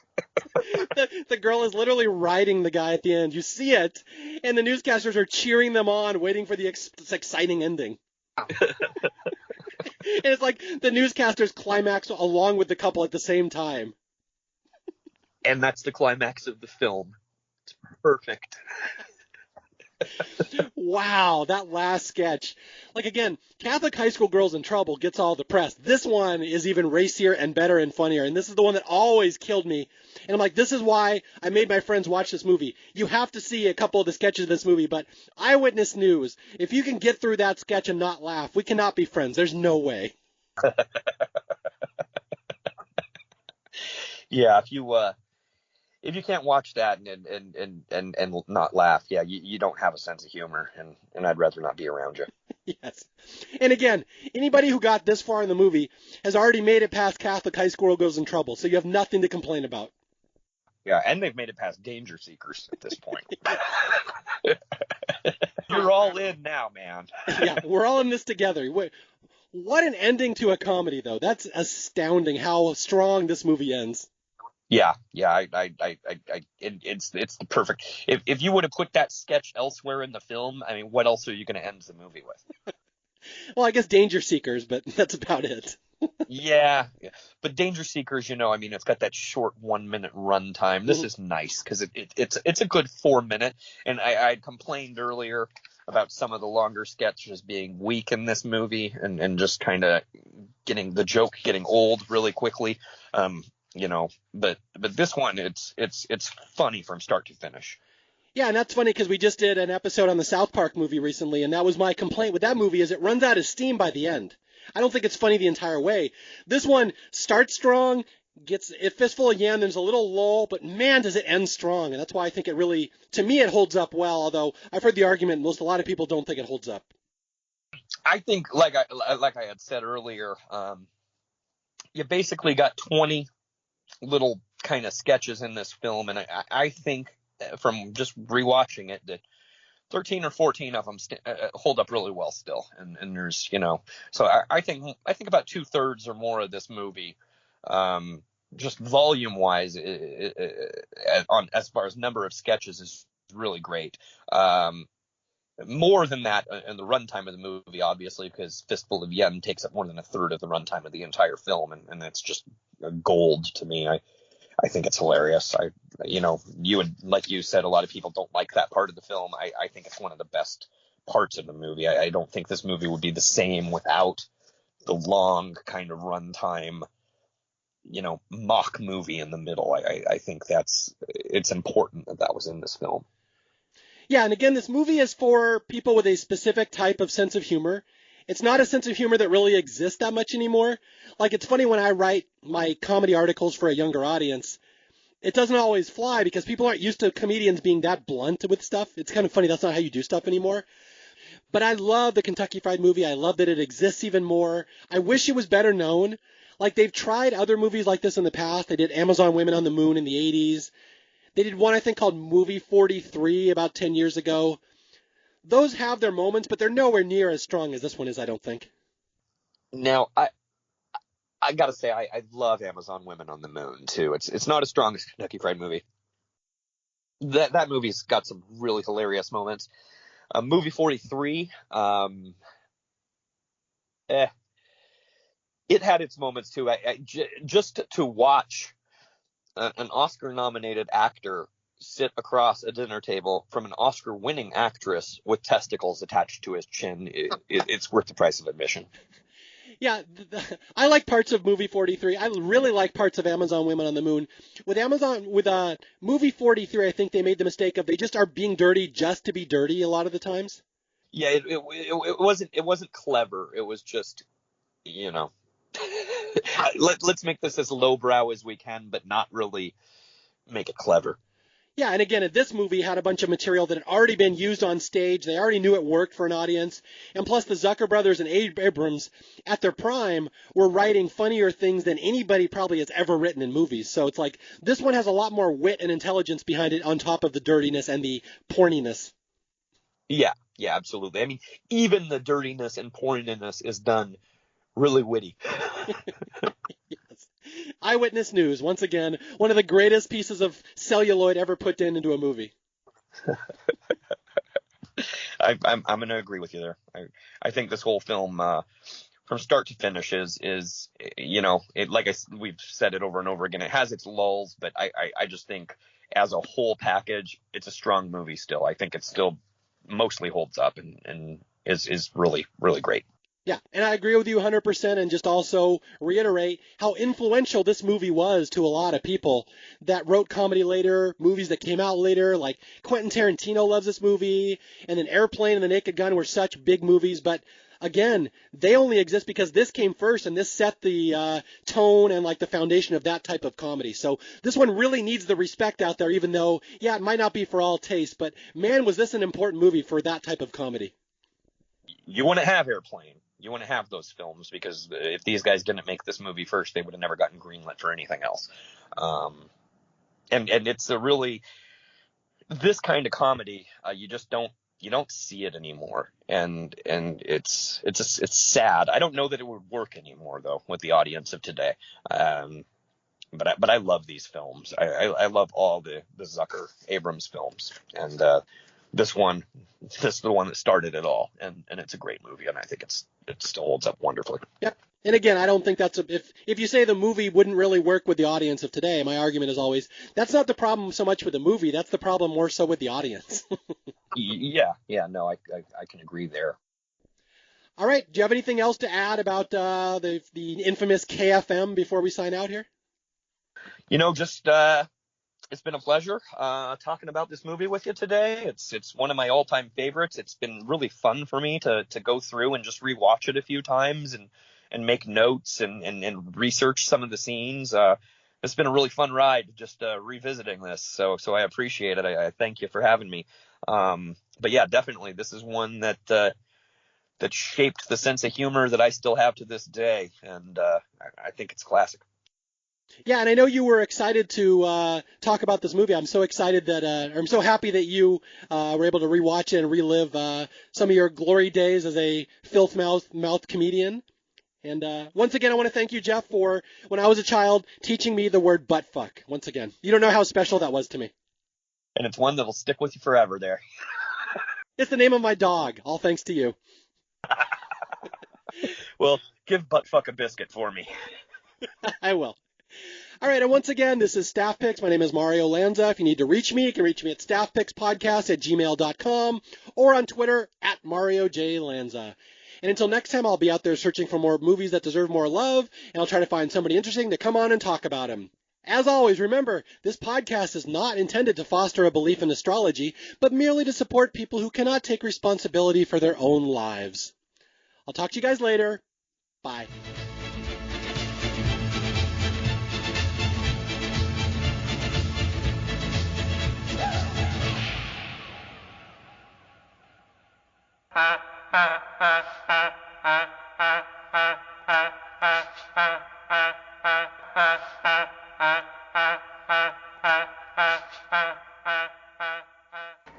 Hey, what the fuck?